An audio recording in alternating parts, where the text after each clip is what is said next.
ትግራይ ህዝቧንና ግዛቷን ከጥቃት ለመከላከል በቂ አቅም አላት ሲል ህወሓት አነጋጋሪ መግለጫ አውጥቷል። አዛዦችን ጨምሮ በሺዎች የሚቆጠሩ ተዋጊዎች እጃቸውን መስጠታቸው እየተሰማ ነው። ይህንንም እንመለከታለን። አዲስ አበባ የሁለት ሀገራት መሪዎች መግባታቸው ተሰምቷል። እጅግ አጨቃጫቂው የአዲስ አበባ ጉዳይ እልባት ባልተገኘበት በዚህ ወቅት አዲስ አበባ ገብተዋል ስለተባሉት ሰው የምንላቸው ይኖረናል። እናት ፓርቲ ምክክር ጉባኤው መግባባት ሳይሆን በጉልበት እየተጠናቀቀ ነው ሲል አጣጥሏል።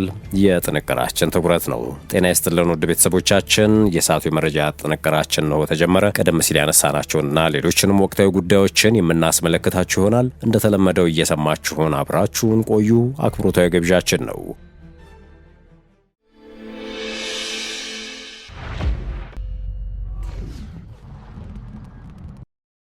ወደ ቀዳሚ ጉዳያችን አመራን። በትግራይ ስልጣን በመፈንቅለ መንግስት ተቆጣጥሯል የሚባለው ህወሓት መራሹ የትግራይ አስተዳደር ትግራይ ህዝቧንና ግዛቷን ከጥቃት ለመከላከል በቂ አቅም አላት ሲል አነጋጋሪ መግለጫ አውጥቷል። የክልሉ አስተዳደር ትላንት ባወጣው መግለጫ እስካሁን ያሳየው ትዕግስት እንደ ድክመት ወይንም የትግራይ ህዝብ ራሱን መከላከል እንደማይችል ተደርጎ መቆጠር የለበትም በማለት አጽንኦት ሰጥቷል። በትግራይ ላይ የሚፈጸሙ ተደጋጋሚ ጥቃቶችን ዓለም አቀፉ ህብረተሰብ እንዲያወግዝና ሁኔታው ተባብሶ ወደ ለየለት ጦርነት እንዳያመራም ጣልቃ እንዲገባም አስተዳደሩ ጠይቋል። አስተዳደሩ ፖለቲካዊ ልዩነቶችን በንግግር ለመፍታት አሁንም ዝግጁ መሆኑን ገልጿል። በሌላ በኩል የትግራይ ትምህርት ቢሮ ሐሙስ ዕለት መቀለ ውስጥ የድሮን ጥቃት የተፈጸመው በመምህራን መኖሪያ ላይ ነው በማለት ከሷል። ቢሮ በጥቃቱ 14 መምህራንና ቤተሰቦቻቸው የመቁሰል ጉዳትና በመምህራን ንብረት ላይ ከፍተኛ ጉዳት መድረሱን ጠቅሷል። የክልሉ መምህራን ማህበርም የድሮን ጥቃቱ በመምህራን መኖሪያ ቤቶች ላይ እንደተፈጸመ በመግለጽ አውግዟል።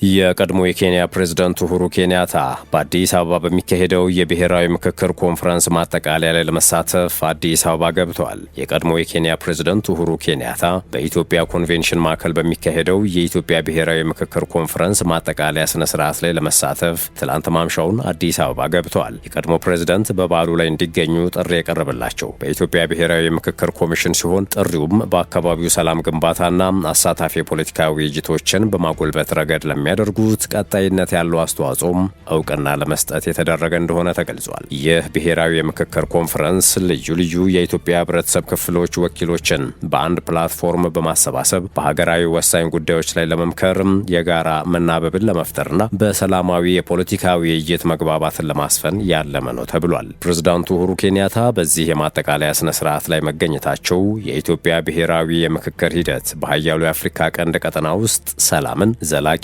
ተግባቢነትንና ትብብርን ለማጠናከር ያለውን ሰፊ ቀጠናዊ ፋይዳ የሚያጎላ እንደሆነም ተመላክቷል። ወደ ሌላኛው ጉዳያችን አመራን።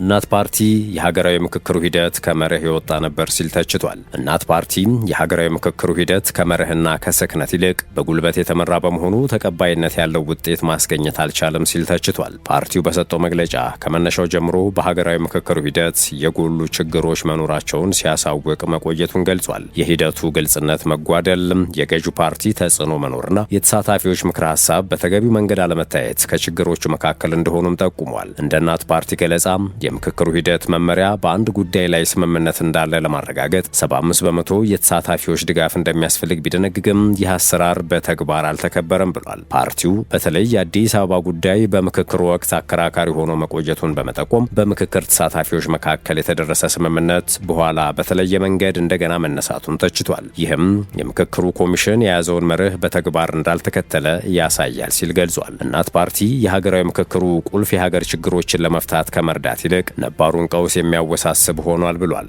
በመሆኑም ከምክክሩ የሚወጡ ውሳኔዎችና ሰነዶች በሕዝቡ ዘንድ ተቀባይነት እንዳይኖራቸው ጥሪ አቅርቧል። ፓርቲው አክሎም ከመነሻው ጀምሮ ስለ ምክክሩ ሂደት ያለውን ተቃውሞ ለኮሚሽኑና ለሕዝብ ማሳወቁን ገልጾ የምክክሩን ውጤት ሙሉ በሙሉ እንደማይቀበል አስታውቋል።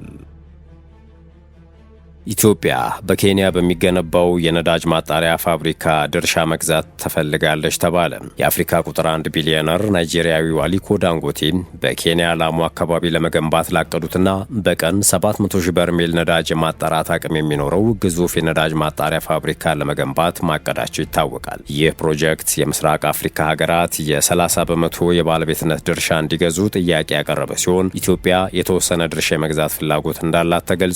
የኬንያ ፕሬዝዳንት ዊሊያም ሩቶ የኢኮኖሚ አማካሪ ዴቪድ ንዲ በናይሮቢ በተካሄደ የካፒታል ማርኬት መድረክ ላይ ይህንን የኢትዮጵያን ፍላጎት ይፋ ማድረጋቸውን ብሉምበርግ ዘግቧል። አማካሪው ከዚህ ግዙፍ የነዳጅ ማጣሪያ ፋብሪካ ለምስራቅ አፍሪካ ሀገራት የ30 በመቶ የባለቤትነት ድርሻ መቅረቡን ገልጸዋል። አማካሪው አክሎም ኬንያ $500 ሚሊዮን የሚያወጣውን የ10 በመቶ ድርሻ ለመግዛት ፍላጎት ማሳየቷንና ኢትዮጵያና ሩዋንዳም በፕሮጀክቱ ላይ የባለቤትነት ድርሻ ለመግዛት ፍላጎት ማሳየታቸውም በመድረኩ ላይ ተናግረዋል። እስከ $16 ቢሊዮን ወጪ ይደረግበታል ተብሎ የሚገመተው ይህ የነዳጅ ማጣሪያ ፋብሪካ አጠቃላይ ወጪው $20 ቢሊዮን ይደርሳል። የነዳጅ ማጣሪያው ግንባታ መሰረተ ድንጋይ የማስቀመጥ መርሃ ግብሩ መስከረም ወር ላይ ይካሄዳል ተብሎ ይጠበቃል። ኢትዮጵያ በኢንቨስትመንት ሆልዲንግ በኩል በጎረቤት ሀገራት ዋና ዋና መሰረተ ልማቶች ላይ አክሲዮኖችን የመግዛት ፍላጎት በማሳየት ላይ ትገኛለች። ለአብነትም በራስ ገዟ ሶማሌላንድ ንብረት በሆነው በርበራ ወደብ የ19 በመቶ ድርሻ፣ በደቡብ ሱዳን የባንክ ቴሌኮም እና ሪል ስቴት ኢንቨስትመንት ተሰማርታለች። የኢትዮጵያ አየር መንገድ በበርካታ የአፍሪካ ሀገራት አየር መንገዶችን በከፊል ባለቤትነት የገዛ ሲሆን ለአብነትም በዛምቢያ፣ ቻድ፣ ጊኒ ኤርዌይስ፣ ማላዊና መሰረቱን ሎሚ ያደረገው የምዕራብ አፍሪካ ስካይ አየር መንገድ ይጠቀሳሉ። ኢትዮ ቴሌኮም በበኩሉ ከካሜሮን፣ ጅቡቲ፣ ደቡብ ሱዳንና ሌሎችም የአፍሪካ ሀገራት ጋር በጋራ የመስራት የሚያስችለውን ስምምነት ፈጽሟል። ቢሊዮነሩ አሊኮ ዳንጎቴ በኢትዮጵያ ቢሊዮን ዶላሮችን ኢንቨስት ያደረጉ ሲሆን በሲሚንቶ ፋብሪካ፣ ነዳጅ ማጣሪያና የአፈር ማዳበሪያ ፋብሪካዎችን በመገንባት ላይ ይገኛሉ። ጥንቅራችን እንደቀጠለ ነው።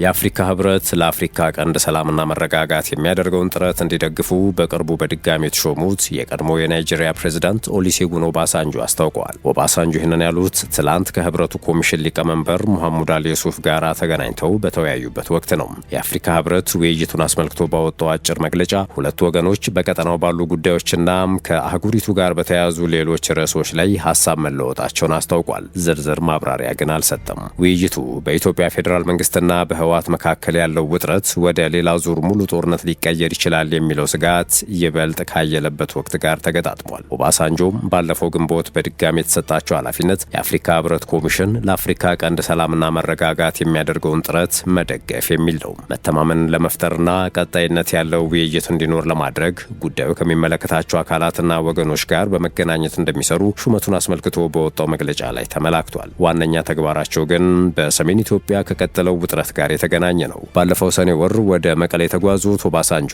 ከክልሉ መሪዎች ጋር ውይይት ማድረጋቸውን አስታውቀዋል። ውጥረቱ ግን ከጉብኝቱ በኋላም ተባብሶ ቀጥሏል። አይኤስኤስ ተብሎ በሚጠራው የጸጥታ ጥናት ተቋም ከፍተኛ ተመራማሪ ሞዝስ ኦኬሎ ለዶቺቬሌ እንደተናገሩት የአሁኑ የኦባሳንጆ ኃላፊነት ቀደም ሲል ከነበረውም የበለጠ ጥረት ይጠይቃል። ይህ የአፍሪካ ህብረት መግለጫም በሰሜን ኢትዮጵያ የቀጠለውን ውጥረት ለማርገብ እየተካሄዱ ያሉ ጥረቶችን በተመለከተ የጠቀሰው ነገር የለም። ኦባሳንጆም ሰላም፣ ውይይትና መረጋጋትን ለመደገፍ በመላው አህጉሪቱ የሚደረጉትን ጥረት የኮሚሽኑን ሊቀመንበር አወድሰዋል ተብሏል።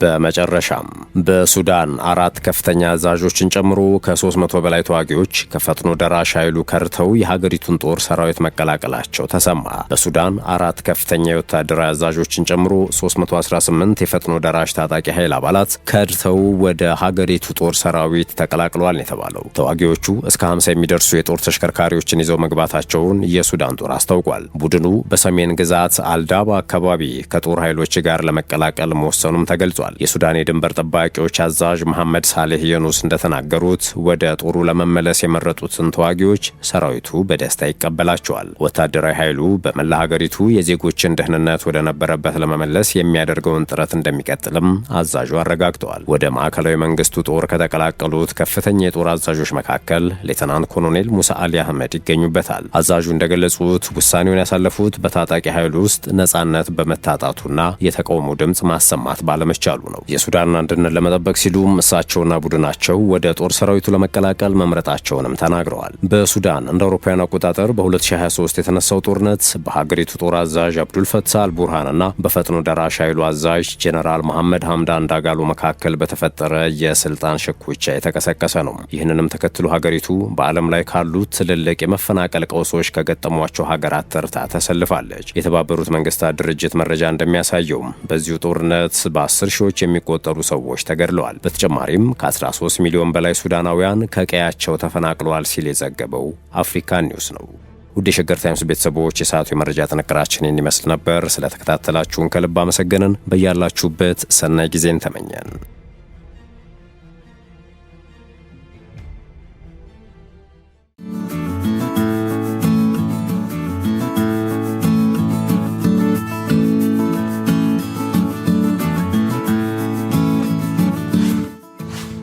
ሸገር ታይምስ ሚዲያን ሰብስክራይብ በማድረግና ደወሉን በመጫን ይከተሉን።